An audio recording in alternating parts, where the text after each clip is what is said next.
Hello, everybody, and welcome to the Eclectic Knitter podcast. My name, of course, is Raylene, aka Kamana Knits on Ravelry. You can find show notes for this episode on theeclecticknitter.wordpress.com. There, you can also find the video on YouTube, and there is a link on the Ravelry group to the YouTube. No, I think it's to the blog, but the blog links to YouTube. I don't know. You can find it on YouTube and the blog and Ravelry, which links other places. So, it's been 2 weeks and I'm recording again. I don't necessarily have a lot of knitting. I actually haven't made up show notes. I have some time right now that I should be using for other things, but we're using it for this. So, I'll get right into the knitting, shall we? This is my Fat Squirrel Fiber sweater bag. In it, as has been for a good year now, is the sweater for my sister-in-law.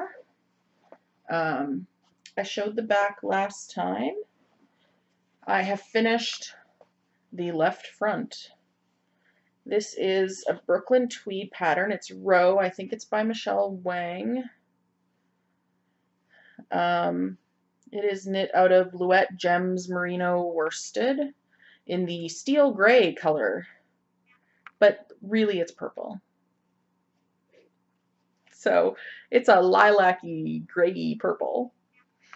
That's the left front, which I'm finished, and the back.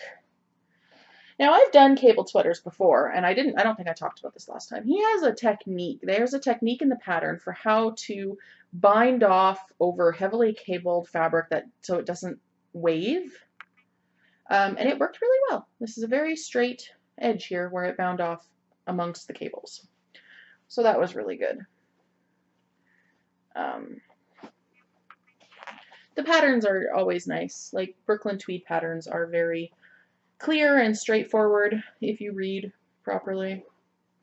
And then I have started the right front barely. So I'm like done the 5 inches of ribbing and I started doing this. I have to do 3 repeats of this cable pattern before doing the arms, and then I do another 2 repeats, and then I'm at the shoulders. And then it's sleeve time. Yay! Or I could seam up what I have and do the giant 10-inch of ribbing folded over button band. Yay! Either way, fun times. That is actually all of the knitting that I have done, and I can fit this whole schwack of things, including, this is 2 skeins balled into one of the yarn that I'm using. So that fits in there, the front, the back, and then what I'm currently working on. And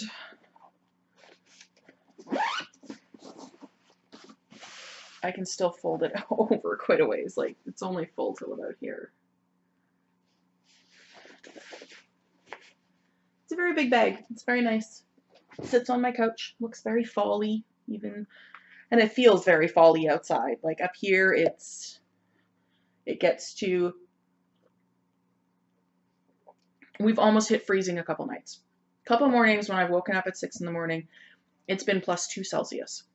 Now, +9 Celsius is 48 degrees Fahrenheit, and this is lower than that. And I'm not going to do the calculation right now. So I'm sure you could figure it out. You guys have Google too. That's literally all the crafting I've done in the last 2 weeks. I went to Brandon with my family. It's my parents' 40th anniversary actually today, so I should text them. But they're heading out to BC. So they weren't necessarily available this weekend. So on the long weekend, last weekend, everyone met up in Brandon. It's a 6-hour drive for me, 3-hour drive for them, saves me 3 hours each way. And my brother and sister-in-law and myself, we paid for my parents' room. And so we went there from Saturday to Monday. And there was a pool, so my almost 2-year-old niece got to swim and go down the water slide, which was a lot of fun. 1 second. Sorry for the break. Maintenance guy knocked on my door, so I was distracted. So yeah, we went to Brandon. We went for brunch. We did a bit of shopping. We swam, went in the hot tub. It was a lot of fun. It was very nice. And then school started the Tuesday after. So that's really busy. As always. I'm doing honor seminars this term, so that's a little bit more intensive. It's only 1 day a week, but I already have an assignment due tomorrow that I should have already done. And that's what I'm avoiding by talking to you. So, you know.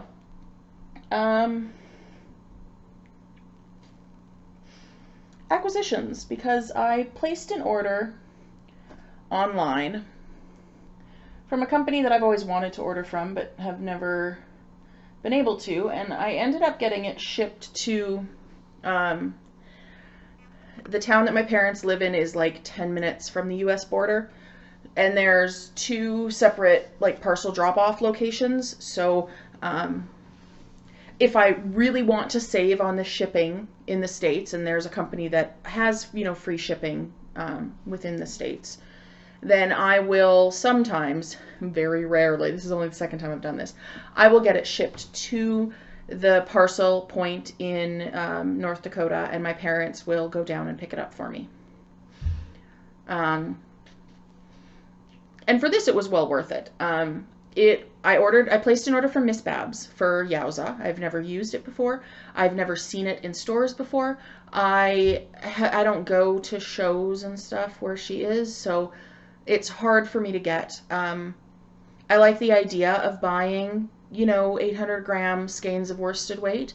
I think her color sense and everything is really nice, but every time I've gone, you know, and it's 38 US each, and when you add 30% or 33% exchange, and then they charge $44 US shipping, it adds up really fast. So I got it shipped to my parents' place, and I ordered 4 skeins. The first one I'll show you it's called a Wild Iris. It's a non-repeatable colorway. This is called Fruit of the Vine. It is more red than that. It's showing up very bluey purple, but it's actually very, like, it's very reddy purple. It's darker than I expected. I haven't actually unskeined it because the tags, like, they don't have it stuck through. For those of you who have never ordered, they actually use the tag to secure it because it is such a large skein. But it is a very, very dark purple. And I mean, the yarn, the base feels nice, so I'm excited about that.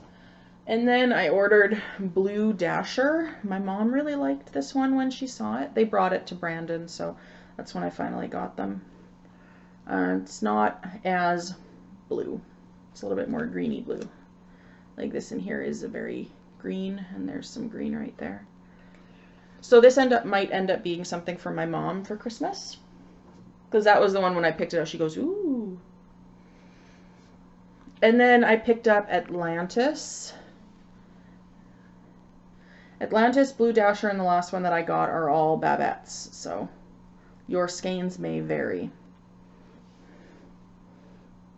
It's got blues and pinks and taupes and grays and green. I think there's some green down there. And red. And then I bought the perennial favorite, Deep Sea Jellyfish. This is my skein of it. I really like these grays in here. And then the purples and the pinks and the oranges. And so yeah, that's what I bought, since I figured since I'm knitting a little bit more now, it's okay if I buy yarn again. We'll see how long that lasts. So then another acquisition, I picked up the new Woolens book by Jared Flood. It's an accessories pattern book from Brooklyn Tweed, Jared Flood. Of course, the patterns are all suggested yarn for all of them is Shelter or Loft. And like I said, it's all accessories. I don't think I'm going to do a full review. My copy is signed. It shipped really quickly, There's scarves, there's some brioche, there's cowls, there's one pie shawl that I really like.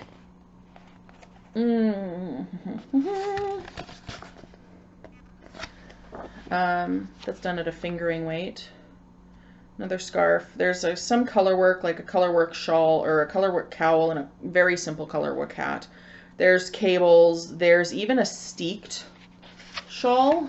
This red shawl is actually knit in the round, and then it's steeked because of the color work. So kind of like it's organized kind of like their Brooklyn Tweed lookbooks for the individual patterns that you can get from them seasonally. So the first section, let me see if I can find the split here. So this section is like the lookbook section where it just has the pretty pictures.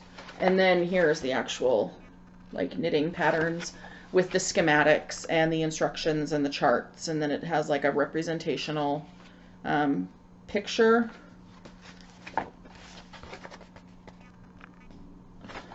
So it says the name of it. It shows you a picture of just it, not on a person, like it hasn't been styled or anything, just a flat picture. And then there's a couple of more like styled pictures of the items. And then there's a techniques and abbreviations section. It's very nicely bound. It's got a matte finish to it. It's not hardcover. It is a paperback, as you can tell. But it has kind of a matte... It's definitely, it's got kind of a suede feel to it, which is nice. And then the pages seem to be good quality. And when you order it from Brooklyn Tweed, you do get a copy of the PDF ebook. I'm not sure if you can buy the PDF only on Ravelry or not. I bought it directly from brooklyntweed.com. And it came quickly, so nothing wrong with that. I really like Jared Flood's aesthetic. I really like his cables. I like a lot of the stuff from Brooklyn Tweed, even if it's not designed specifically by Jared. I also really like his pie shawls, so... Not that I've ever knit a pie shawl. I like the idea of knitting a pie shawl. I am going to knit I have a lot of yarn for pie shawl. Tennis Fiber Arts, her pink label lace weight is 1,000 yards. You can do a lot of lace with 1,000 yards. But it's just like always, oh, after this, and then, I don't know. It is what it is. Lastly is going to be a novel review, and then I'll talk about my classes a little bit. So if you're not interested in stuff that isn't yarn, knitting, crafting related, this would be the point where you could leave, and that's okay. You don't have to stay for everything I have to say. So I'll talk about, like I said, I want to talk about a book that I read over the summer, and then I want to talk a little bit about my classes, and I have 2 of my textbooks for one of my more technical English classes, so that might interest some of you, maybe. If it doesn't, I'm sorry, but I want to talk about it. So, the book that I read over the summer, one of the books that I read over the summer, was Homegoing by Ya Gowassi. She is an African-American, like from the United States, author. So it's not Canadian fiction at all. It's her first book. I picked it up, I think, for $25 from Chapters when it was very first released. It's a reasonable amount of pages, about 300 pages. She was born in Ghana. She actually has her BA in English from Stanford. And she was raised in Alabama. So it's a very African, it's an African-American book. I'm sorry. I have a friend in Winnipeg who is from the Congo. His family immigrated to from the Congo like 14 years ago or something. And I worked with him, and he got really mad at me one time when I referred to him as African American, because he's like, I'm Canadian, I'm not African American, because, you know, African American, usually people think United States, right? United States of America. And Americans refer to themselves as Americans, which negates the entire rest of North and South America, right? It's kind of conceited. Now, as a non-American, American, I can see where he's coming from. He told me to call him Black. He's like, I'm Black, call me Black. None of this African Canadian or African American political correctness. So, you know, I struggle sometimes after him getting so mad at me. I struggle.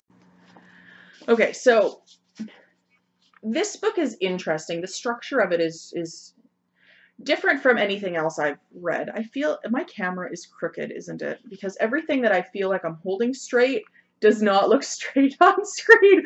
Okay, now it looks straight on screen, but it ain't straight in real life. It's an interesting book. It's very well written for a first book. It's each chapter is the story, or at least a certain section of someone's life.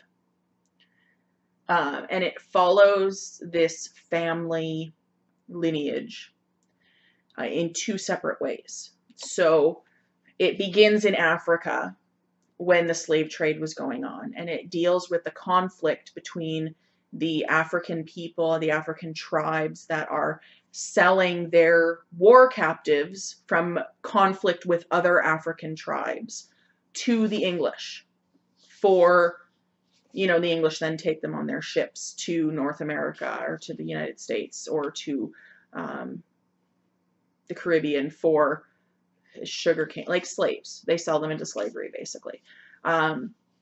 So it deals with two half-sisters because the leaders of the tribes have multiple wives. And one of these half-sisters stays in Africa. She's actually married off to a white man, a British man. I'm not really telling you that much because this is all what you read in the little blurb about this book. So one of these sisters stays in Africa. She is married to one of the British soldiers who has a wife in Britain, right? Yeah. The other one is actually captured as a slave and sold, is sent to the Americas and sold as a slave. So each chapter, it follows both of their family lineages through history, kind of to modern day.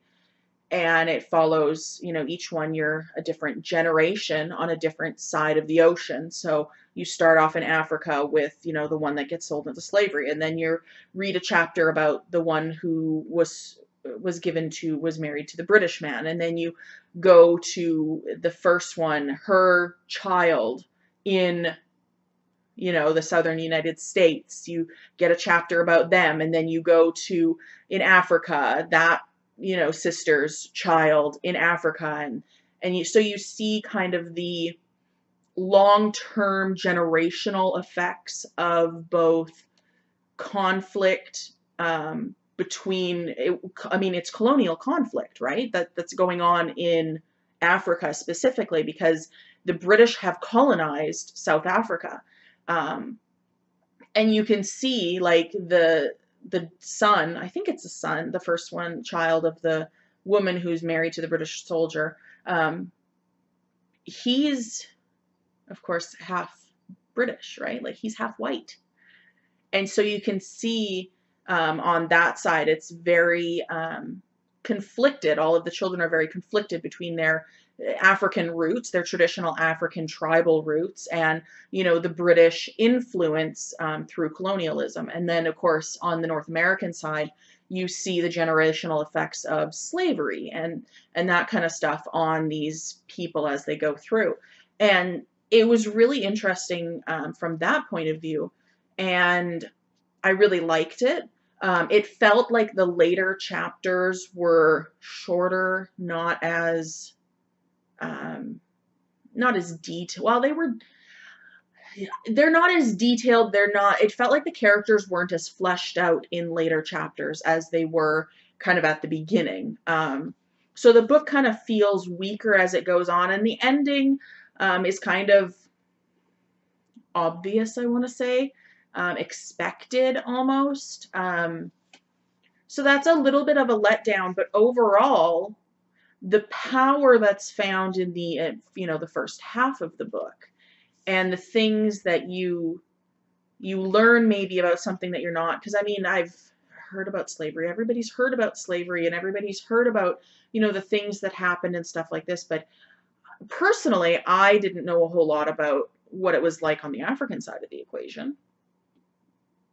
And I know that it's fiction, but at the same time, it's pulling from a place of reality, you know what I mean? So it is a very good read. If you can pick it up, do. It's very, very good. I really enjoyed it. It's very interesting. So, yeah, it's a good book. Try it out. Next is school stuff. School stuff. I love school. This is crazy. Like, I'm dealing with all these appeals, and the one appeal through the university, one of the classes that I requested appealed for a retroactive withdrawal. One of them was approved, one of them was not.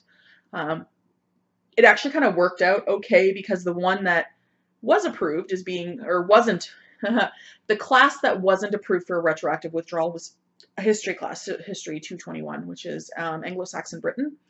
That's actually being offered this term, so I can retake it, get a better mark, and increase my average. The other class, which was History 230, which was my Constantine from, or the Christianity from Constantine to the Reformation, was offered last term, and it's not being offered at all this year. At all. So if that had been the one that I would have had to retake, I wouldn't have had an opportunity to, so I may not have been able to continue, right? So that's fine. I'm still waiting for the appeal through Manitoba Student Loans to see if I can get funding.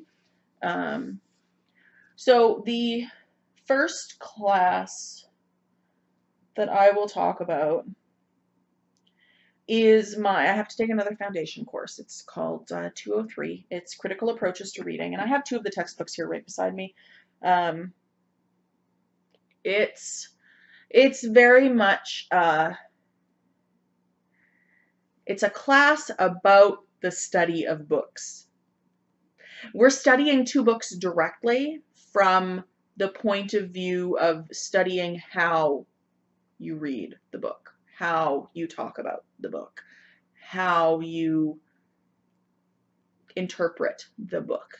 So it's a more theoretical class. We're reading these things, but then we're talking about how we're reading them, not the actual reading of them. We're not talking about the content of the book. We're talking about how we deal with the content of the book. If that has made any sense whatsoever, more power to you, right? So the first book is Critical Theory. It's a compilation of debates and essays and papers written on literary and critical theory. So there's like some linguistic stuff that we've done about language and stuff like that, which is interesting. It's a heavy book. It's literally a heavy book, but then it's a dense book, right? Because it's all like articles and lectures and stuff like that. It's not fiction. It's nonfiction about fiction.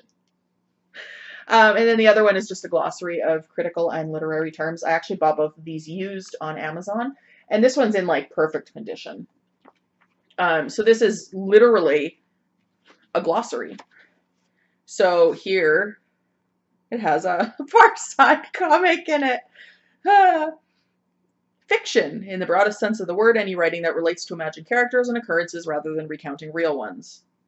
Defined more narrowly, fiction refers to prose narratives. So it goes through the definition of a term in regards to literary and critical literary topics. Like, it's not going to define, it'll go through and it'll say this has also been used in psychology as this, and then it uses examples of books that, you can go to the back. It has this really cool index where you can look up Lord Byron. Where have references to Lord Byron been used? So Lord Byron was referenced on page 207. So I'm going to go to 207. Okay, in 207, It's talking about Gothic and Gothic literature, which I actually took a class on Gothic literature. So, rose in England in the 1760s with the publication of Horace Walpole's The Castle of Otranto, a Gothic story. Now, how does it reference? What's his name? Further examples.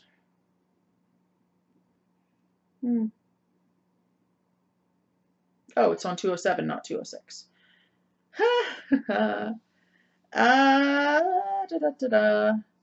Jane Austen, Anne Rice, Lord Byron. Okay. Ken Russell's Gothic.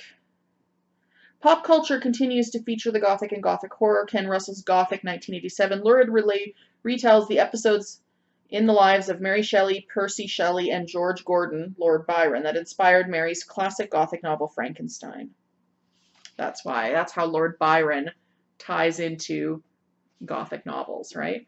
So that's a cool way of cross-referencing and looking up stuff that you're specifically interested in. So that's probably more for essay writing. And from what I've seen of this class so far, I wish I had taken it 2 years ago. It's going to be interesting to see how it changes, how I read, how I put together essays, how I write. So I'm excited about that. It's a 6 credit hour course, so it goes through right until April, which will be good.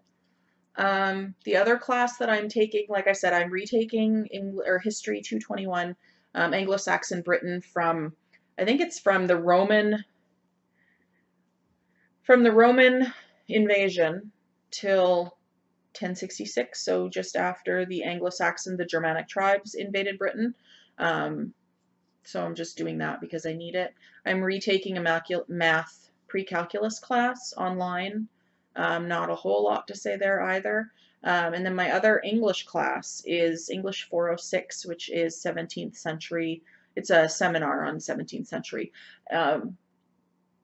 authors, and we're studying John Donne, which is maybe not the most interesting thing, but I did just do the 17th century poetry class last term, so I feel like I have a lot of experience with it, so hopefully it'll be good. And speaking of that, I should be working on that paper. So I hope to talk to you guys soon. Hopefully there will be more knitting. Keep in touch. Let me know how things are going. Hope you're enjoying everything. Talk to you later. Bye.